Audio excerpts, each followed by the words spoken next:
Hey there, guys. How to increase the squat. Now, the squat for a lot of people is an exercise that will mentally shut them down. They just, struggle to get into the mindset of being able to squat heavy weights consistently, which, ultimately leads to progress. So, if we break it down simply, if we just look at it as an exercise and don't, treat it with, any more, regard, not trying to hype the lift up or anything, but just look at it as, this is just another gym lift that I need to get done in order to get stronger, especially if you're a powerlifter. So for me, especially when coaching as well, I find 3 to 4 sets works well. Now, with the squat, a traditional back squat is obviously going to be your strongest variation. And for me, normally I'll work up to a heavy set when it comes to back squats. And then the other, 2 to 3 working sets will be more technique work. Now that's if I'm, back squatting. When it comes to front squats, I try and take the approach of, 3 to 4 sets of anywhere from 5 to 8 reps. For me at the moment, this is more off-season training and I'm just hitting 3 sets of 3 normally. And I find for me, that is a good amount of work when it comes to squatting. And what a lot of people don't realize is, or I can especially say for me, when you're squatting, it's very hard for the legs to actually fail you on a lift. It's going to be more your lower back and core that is going to give out. So, if you're hitting, your 3 to 4 sets of heavy squats and you're doing them well, that's great. Assistant exercise work, do some lighter squats for some, technique work, leave that motor pattern really, really clean. And then go and finish off with an exercise that is going to directly target your weakness. And for most people, that's either, your core or your lower back. Now, if it's lower back, a favorite of mine is very light, stiff-legged deadlifts and just really feeling, my back work on that movement. If I have, a slight bend in my knee, I can dump a lot more of the weight onto my lower back versus, if I really try and keep my knees straight, I can feel a big stretch in my hamstrings. Now, having stronger hamstrings and glutes is going to allow you to stabilize your pelvis properly, which means your lower back then doesn't have to try and take over doing that, which is the case with a lot of people that squat. They don't really look too much at the anatomy and what is required to be, a really good squatter. So, for me, doing some paused work, things like that, really getting comfortable and sitting in the base of the squat, feeling how your hamstrings contract, how the glutes work, everything like that. It gives you more spatial awareness as well, and you get a really good idea of what is letting you down.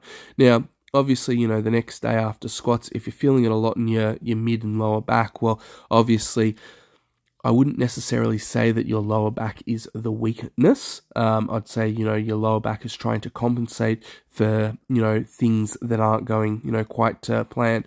After a heavy squat session the next day, you should be able to feel it in quads, hamstrings, and glutes. If you're only feeling it in your lower back, chances are you got a problem with, how your hamstrings and glutes are working while squatting.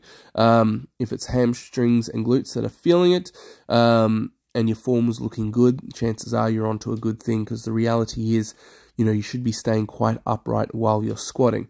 And again, similar to bench press, there are many components that go into a successful lift. So, as I said, it's very rare for the actual legs to fail themselves on a squat. You could see there, as I was coming up, I threw my knees forward, which is, going to allow me to use a little bit more quad to stand up, and I can also get my hips to push forward. So in that regard, obviously quads and, hips are the strong point. My core is the thing that is still letting me down. And it doesn't matter, how good you get at lifting, you're always going to have weak links and they always shift. So try and keep that in mind and don't just solely focus on only squatting as a way to get better. In terms of sets and reps and progression, as I said, 3 to 4 sets is great. Start with either, 8s if you're new, 5s if you're more experienced, and each week add weight. And you want to keep going and adding, 2.5 kilos each session or 5 kilos each session, depending on your strength level, until you can no longer get one top set at what you're originally doing. So if you're doing 8s and you got to week 6 comes along and you only got 7 reps on your first set, then it's time to take a deload. And, unlike bench, I actually take a bit of a deload for squats. So it means the next week will just be light at about 70%. I'll just, hit my reps. The week after, I'll then, go back to squatting a decent weight and start, the progression again. I like to give myself a few weeks of, catch up. Just really lets the body heal. Means I can get my movement patterns under control. And it also gives me a little bit more energy after the main, movement has been done, aka squats, to work on my assistant exercises. So another one that a lot of people forget, and what I normally do after heavy squats, especially front squats, is pull-ups.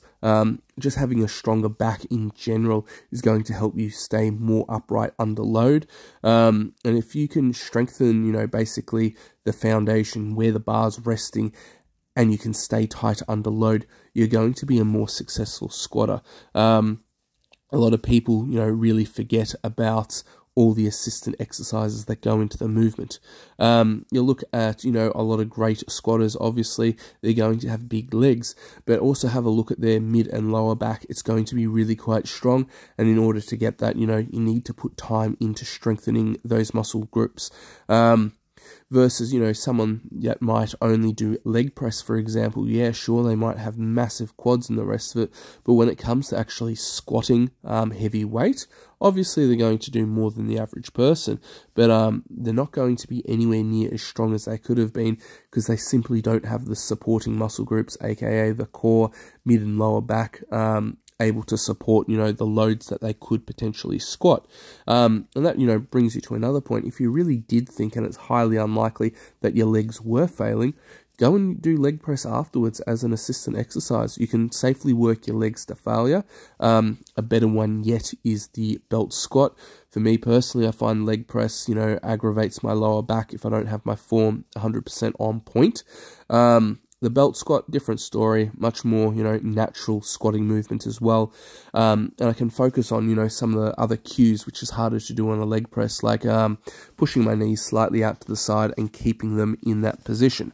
So, yeah, there's many, different ways of, progressing the squat when it comes to assistant exercises, but at the end of the day, you need to be picking things that are going to help strengthen your weaknesses, and not just get hung up on the fact of, I just got to squat to get stronger. A lot of people who you see have done that quite let's say generally speaking, they will have already developed quite a strong base over the years.